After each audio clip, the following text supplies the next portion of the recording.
Hey guys, thanks for joining me. My name is Corey, and today we're going to be examining the Hayward Gibbs portfolio to see if we can make any alterations to the weights, to cutting out a stock, or maybe adding one in that could possibly boost return or limit risk. So let's take a look. All right, guys, we're evaluating the Hayward Gibbs portfolio. So first we're going to look at where do they stand.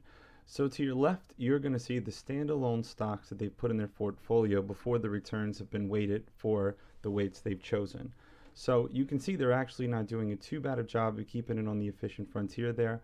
However, their stocks are returning far less, even though they're encountering far less risk there at the bottom end. So their current variance, you can see it up there, and their current return is about 1.3%. All right, this is a graph of the weight of their holdings. You can see Johnson & Johnson, they're holding a lot of their value in, as well as Home Depot.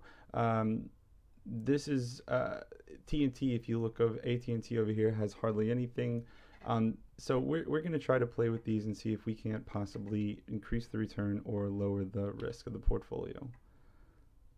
So the evaluation method I chose to use is to optimize the portfolio holdings to have the lowest risk holding the return constant, the highest return holding the risk constant, and the highest return that reflects the S&P's risk. So using the analysis tools in Excel, I'm basically going to do that and allow it to take out portfolios or take out the holdings that are least profitable or more risky and add weight to the ones that are pulling their weight. All right, so for the highest return, you can see that we've eliminated quite a bit of the holdings, and you can also see that our returns are substantially higher, as well as things have gotten out of this little 0, 0 area. And this eliminating this has only moved our risk 0.000001 while increasing our return from 1.3 to 183, and that's with the same portfolio, just changing the weights. As you can see, Johnson & Johnson was their largest holding, and it's not even on here now. Now we have Bristol Myers Squibb being the largest holder.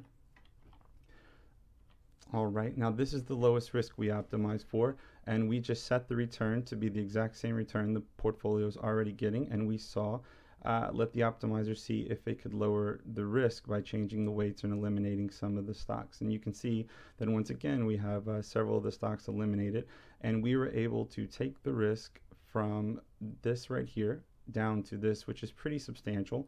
And you can see we've got a nice distribution out here.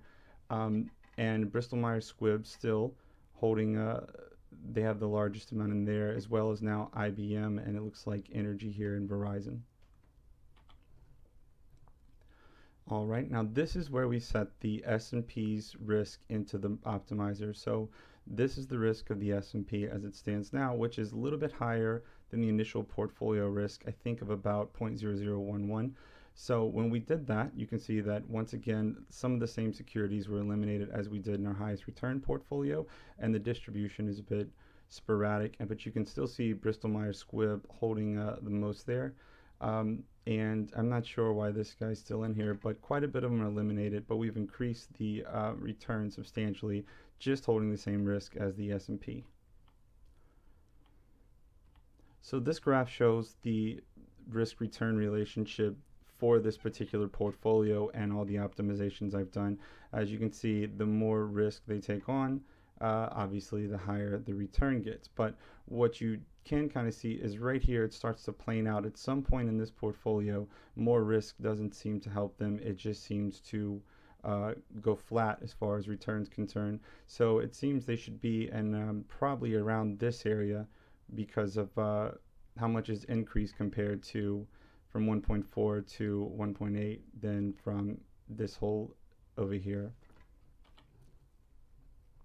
So the final analysis of the portfolio, we've plotted them here with the return and the risk, and we can see number one is their current position. Number two is the portfolio we optimized to have the highest return. Number three is the one we optimized to have the lowest risk at the same return.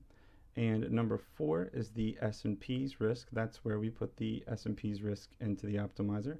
And number five is to represent the S&P.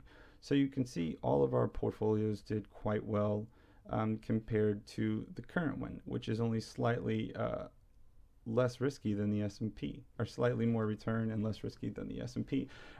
Number 4 obviously had the highest risk with the S&P's risk in it, but look at the return difference that you get when you change the weights of this particular portfolio. So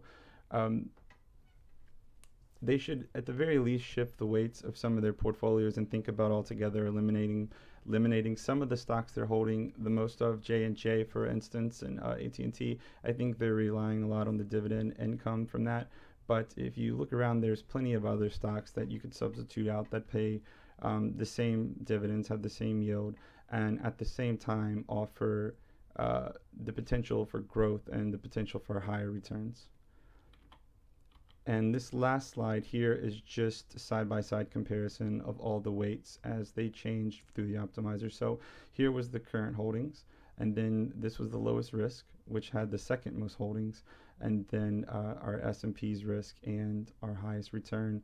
Very similar here, and but I'm not so sure. Every portfolio that we have here that we've optimized eliminated Cisco, Exxon, Johnson & Johnson, all these companies, 3M, and every one of these portfolios we optimized kept these. So that would probably be a good starting point for anybody trying to manage this fund.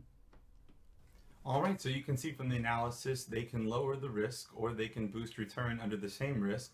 So they possibly need to change the weights of those portfolio holdings or eliminate them altogether.